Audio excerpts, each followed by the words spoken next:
नमस्कार दोस्तों, स्वागत है आपका द न्यूज लॉन्चर के इस यूट्यूब मंच पर। दोस्तों, नरेंद्र मोदी की सरकार दो राज्यों की दो बैसाखियों पर टिकी हुई है और बैसाखियों की जरूरत इसलिए पड़ी क्योंकि 400 पार का नारा लगाने के बावजूद 272 का जो बहुमत का आंकड़ा है उससे 32 पायदान यानी 32 सीट पीछे नरेंद्र मोदी की भारतीय जनता पार्टी रह गई। किसी तरह से पटना और आंध्र प्रदेश की बैसाखी ने इस सरकार को बनवाया और 2025 का साल चल रहा है। बैसाखियों वाले दो राज्यों में एक पर इतनी मेहरबानी, लाखों करोड़ों का पैकेज दिया जा रहा है। प्रधानमंत्री खुद जा रहे हैं और पैकेज दे रहे हैं, घोषणा कर रहे हैं, रिफाइनरी दी जा रही है, बाकायदा इकोनॉमिक कॉरिडोर घोषित किया जा रहा है। लेकिन दूसरे राज्य बिहार, जहां 2025 में चुनाव है, नीतीश कुमार के सामने उनके लाइफ का सबसे महत्वपूर्ण बैटल है, इलेक्टोरल बैटल, चुनावी लड़ाई, और उस राज्य को यूं ही छोड़ दिया गया है। एक जो बजट आया इस सरकार का, उसमें केंद्र सरकार एक्सप्रेसवे बनाएगी, बिहार यूपी के बॉर्डर से लेकर पूरे बिहार को बीचों बीच क्रॉस करते हुए बंगाल तक। उसके बाद कहा गया कि और इंडस्ट्रियल कॉरिडोर, औद्योगिक कॉरिडोर गया में बनेगा। सारी बातें कही गई। उसके बाद किसी ने एक नींव का पत्थर भी डलते हुए देखा? आखिर चुनावी साल में इतना बड़ा जुमला, 15 लाख रुपए सबके खाते में डालने जैसा जुमला बिहार को क्यों दिया जा रहा है? आंध्र प्रदेश के लिए एक अलग नजरिया और बिहार के लिए दूसरा नजरिया। क्या बिहार सिर्फ मजदूर सप्लाई करने वाला स्टेट बनकर रह गया है?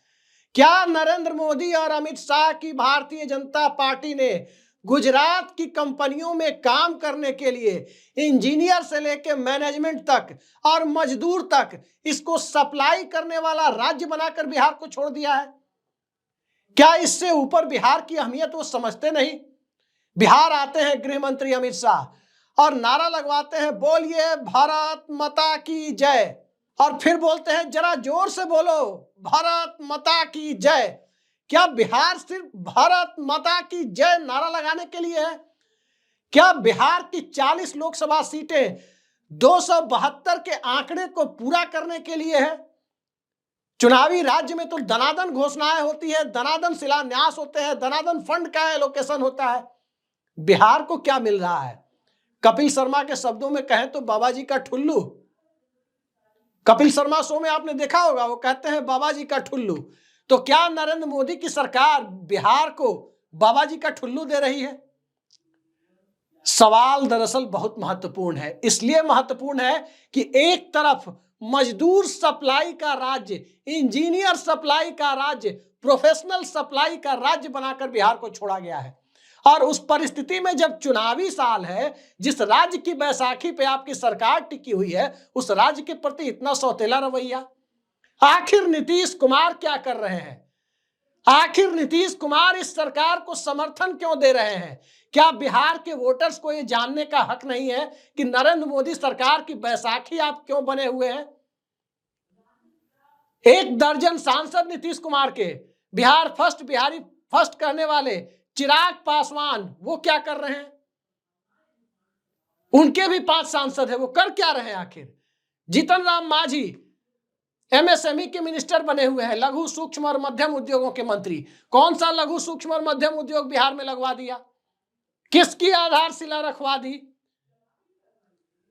एक भुजिया बनाने वाली कंपनी का भी आधारशिला उन्होंने लगाई।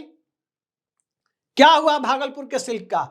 क्या हुआ? इस देश में 40 लाख से ऊपर आईटी प्रोफेशनल है, सॉफ्टवेयर इंजीनियर है, और तकरीबन 30-32% बिहार के लोग उसमें भरे हैं। यानी 40 लाख की सॉफ्टवेयर प्रोफेशनल की आबादी में 12 से 13 लाख बिहार के लोग हैं। लेकिन वो मजबूर है कि वो गुड़गांव जाएं, वो मजबूर हैं कि वो नोएडा जाएं, वो मजबूर हैं कि वो पुणे, हैदराबाद और बेंगलोर जाएं। आखिर नरेंद्र मोदी की सरकार बिहार को एक बड़ी एसटीपीआई यानी software technology parks of India, जो आईटी मिनिस्ट्री के तहत बनाई जाती है, वो देने से क्यों हिचक रही है? जहां 10 लाख प्रोफेशनल काम कर सके, वो बिहार को वो जगह दी क्यों नहीं जा रही? सिर्फ और सिर्फ कि ये एम्स ले लो, ये रेलवे लाइनें दे दी, अमृत भारत ट्रेन सभी जनरल बोगियों के साथ चला दी। क्या बिहार जनरल बोगियों में लदा कर जाने के लिए बना हुआ है? और गुजरात बहुत बड़ा वीआईपी स्टेट इस देश में इसलिए है क्योंकि प्रधानमंत्री का राज्य है, इसलिए वहां पर बुलेट ट्रेन भी चलेगी, इसीलिए वहां पर रेलवे की यूनिवर्सिटी भी बनेगी, इसीलिए वहां पर गिफ्ट सिटी भी बनेगी, और बिहार को वही बाबा जी का ठुल्लू मुहैया कराया जाएगा। इस सवाल को लेकर सबसे पहली उंगली बिहार के मुख्यमंत्री नीतीश कुमार पर उठती है कि आखिर नीतीश कुमार ने बिहार के पलायन को रोकने के लिए एक एसटीपीआई केंद्र सरकार से क्यों नहीं हासिल किया। और जो सॉफ्टवेयर पार्क खोलने की बात होती है, कहीं संजय झा जाके कहते हैं कि दरभंगा में खुलेगा, पता चलता है कि 2 एकड़ या 4 एकड़ जमीन दी गई। 2 या 4 एकड़ जमीन में कौन काम करेगा? कितने लोग काम करेंगे? 10,000 लोग भी वहां काम कर पाएंगे? बिहार की आईटी पॉपुलेशन तो 12 से 13 लाख की है, जो देश के विभिन्न हिस्सों में काम कर रही है। कम से कम 8-10 लाख लोगों के लिए भी एक software technology parks of India का एक हिस्सा यानी एक एसटीपीआई, एक बड़ा एसटीपीआई क्यों नहीं लिया जा सकता था? डालमिया नगर एक इंडस्ट्रियल एरिया, तकरीबन 4000 एकड़ की जमीन उसके पास, और वो ऐसे ही खाली पड़ी है। क्या उस पर एक सॉफ्टवेयर पार्क बड़ा सा नहीं बनाया जा सकता था? अर्बनाइजेशन भी होता, शहरीकरण भी होता, और बिहार की ज्योग्राफिकल बाउंड्री के अंदर बड़ा विकास भी होता। लेकिन क्या कर रहे हैं बिहार के लोग? एक बिहार के आईटी मिनिस्टर थे नरेंद्र मोदी की पहली सरकार में, पटना से रविशंकर प्रसाद। पटना को क्या दिया? कौन सा पलायन रोकने वाला बड़ा सा आईटी पार्क दे दिया? कौन सा हिंजेवाड़ी जो पुणे में बसा हुआ है वैसा रविशंकर प्रसाद ने बनवा दिया? कुछ भी नहीं मिला। और आंध्र प्रदेश में जाकर के चूंकि नीतीश कुमार से 4 सांसद ज्यादा चंद्रबाबू नायडू दे रहे हैं, 2 सांसद पवन कल्याण दे रहे हैं, 18 सांसद दे रहे हैं भाजपा के सहयोगी दल के तौर पर वहां से। लेकिन बिहार से कितने लोग दिए जा रहे हैं? 18 सांसद तो बिहार से भी सहयोगी दलों के तौर पर जा रहे हैं। 12 नीतीश कुमार के, 5 चिराग पासवान के और 1 जीतन राम मांझी। 12, 5, 17, 1, 18 सांसद बिहार से भी जा रहे हैं। लेकिन बिहार के साथ ये सौतेला रवैया दिल्ली क्यों अपना रही है? एक्सप्रेसवे बंगाल तक ले जाना है, बिहार से पास कराना जरूरी है, क्योंकि हवा में उड़ के तो एक्सप्रेसवे बनेगा नहीं, एक्सप्रेसवे जमीन पर ही बनेगा। तो एक्सप्रेसवे की घोषणा कर दी गई, भले ही ईंट तक नहीं डाली गई। इस रवैये को लेकर स्वाभाविक है कि बिहार से जो 1 दर्जन भाजपा के टिकट पर जीते हुए लोग हैं, एक हैं जो पायलट भी बन जाते हैं, फ्लाइट उड़ाते हैं। क्या दिया उन्होंने बिहार को? एक हैं राधा मोहन सिंह, कृषि मंत्री थे 5 साल तक। क्या मिला बिहार को? एक लोकसभा में भाजपा के मुख्य सचेतक हैं संजय जायसवाल। क्या मिला? और एक दिन रात हिंदू मुसलमान की राजनीतिक खेती करने वाले गिरिराज सिंह भी हैं। पाकिस्तान का वीजा, सबको बिना वीजा के ही पाकिस्तान भेजते रहते हैं। कोई कुछ बोले उसे पाकिस्तान भेज देना चाहिए। दिन रात सांप्रदायिकता का जहर बोने वाले गिरिराज सिंह ने, चाहे वो ग्रामीण विकास मंत्री रहे हो, चाहे पशुपालन मंत्री रहे हो, चाहे कोई और मंत्री रहे हो, उन्होंने क्या दिया है बिहार को? आंध्र प्रदेश के लिए पैकेज, रिफाइनरी, इंडस्ट्रियल कॉरिडोर, पता नहीं क्या क्या दिया जा रहा है। आंध्र प्रदेश के देने के हम विरोध में नहीं है। निश्चित तौर पर तेलंगाना से आंध्र प्रदेश का जो 2014 में बंटवारा हुआ, उसकी राजधानी ही चली गई हैदराबाद, जिसे बड़ी शिद्दत से चंद्रबाबू नायडू ने बसाया था, साइबराबाद कहा जा रहा था। लेकिन क्या दिया? उसके बाद 10 साल हो गए, 2014 में बंटवारा हुआ, आज 2025 में हम हैं। 11 साल भी अभी पूरे नहीं हुए हैं, 3-4 महीने कम ही है, लेकिन उस पर इतनी मेहरबानी। लेकिन अटल बिहारी वाजपेयी की भाजपा सरकार के दरमियान वर्ष 2000 में, आज से 25 साल पहले, बिहार के पूरे माइनिंग बेल्ट को अलग करके झारखंड बना दिया गया, और उसके बाद जो वादा किया गया वो आज तक बिहार को नहीं मिला।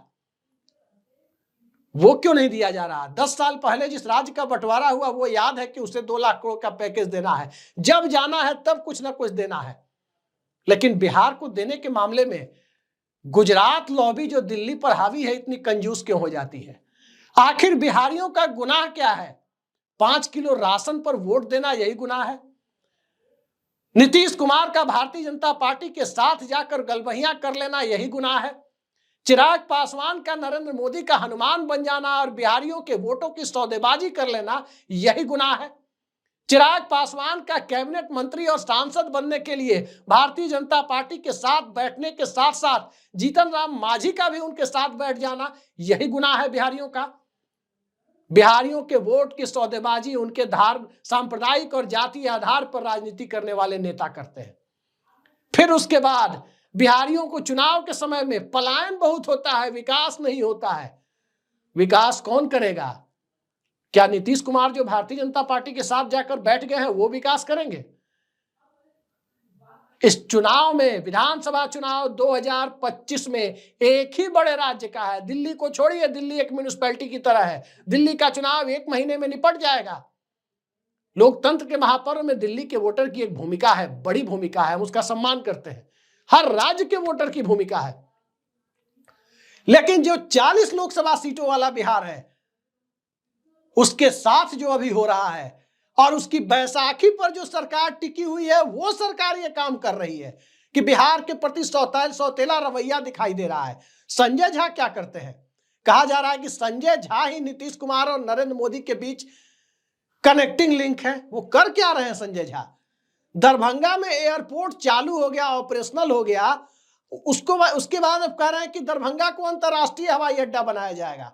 अरे अंतर्राष्ट्रीय बना के आप क्या कहना चाहते हैं? आपका इंटरव्यू मैंने देखा है, आप कहना चाहते हैं कि दुबई के लिए फ्लाइट चलेगी और जो मजदूर जिन भारत से बाहर जाकर दुबई जाकर काम करना चाहते हो, आसानी से मजदूर बाहर चले जाए, यही इंतजाम कर रहे हैं आप। वो मजदूर बिहार में रुके, वो टेक्नीशियन बिहार में रुके, वो बिहार की ज्योग्राफिकल बाउंड्री के अंदर काम करे। इसका कोई ब्लूप्रिंट ना तो संजय झा के पास है, ना नरेंद्र मोदी के पास है, ना नीतीश कुमार के पास है, और ना ही बिहार से 30 सांसद जो जीत कर गए हैं उनके पास है, ना ही चिराग पासवान के पास है। Bihar first, Bihari first. BPSC वाले छात्र ठंडा में बैठे हुए हैं, चिराग पासवान का कहीं अता पता नहीं है। जब आंदोलन के अंत में, अभी कल से वो सक्रिय दिख रहे हैं, एक बार पॉलिटिकल पिकनिक पर पहुंच गए हैं पटना। यही बिहार के राजनेताओं का काम है, यही बिहार के अंदर हो रहा है। 10 साल के यूपीए रूल को भी हम इसके लिए माफ नहीं कर सकते। लेकिन यूपीए रूल के दरमियान एक बात तो जरूर हुई थी कि मनरेगा जो लाया गया, उस मनरेगा से मजदूरों के पलायन को कम से कम कुछ महीने के लिए बिहार में रोकने में कामयाबी मिली थी। रेलवे का मधेपुरा में, मढ़ौरा में कारखाना भी खुला था। नीतीश कुमार भी जब अटल बिहारी वाजपेयी की सरकार में थे, तब पावर प्लांट एनटीपीसी का खुला। जॉर्ज फर्नांडिस ने नालंदा में ऑर्डिनेंस फैक्ट्री वगैरह खुलवाई, लेकिन जिसमें बिहारियों को रोजगार मिलता है, जो इंडस्ट्री सीधे सीधे एग्रीकल्चर प्रोडक्ट को औद्योगिक इस्तेमाल के लायक बनाती है, या जो आईटी फील्ड है, क्या मिला बिहार को?